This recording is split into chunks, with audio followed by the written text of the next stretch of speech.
Hi Sarah, your blog looks really nice, by the way, and I like that you just were very clear. You've got a decorative subhead, and you're consistent with the design, but most of all, that you have images here to help me understand what you want to do. So make a box, and then put a mug or coffee and tea. I think that's an amazing leave behind, and I would be thrilled to get that. My only concern is in the past, I've had students like get an idea to grind up some coffee on their own and put it in a bag.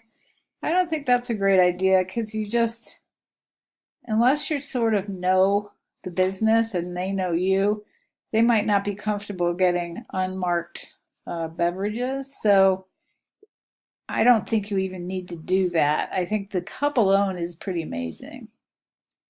I thought this was wonderful too. This is really creative. And what's nice about this, as well as the cup, is you could give it to somebody and they would leave it around. They would sit on their desk for a long time.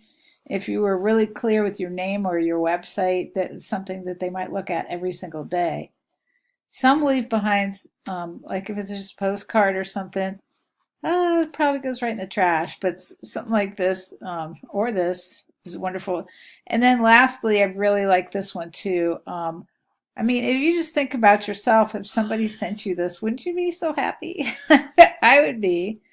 One note, though, that has sort of surfaced in the last 2 years is apparently companies don't like to receive USB drives because it's a way to put viruses on networks.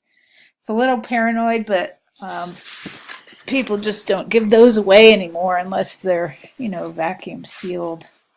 So if you wanted to pick this one, think about something else you could put in there instead of a USB drive, even if it's just an eraser.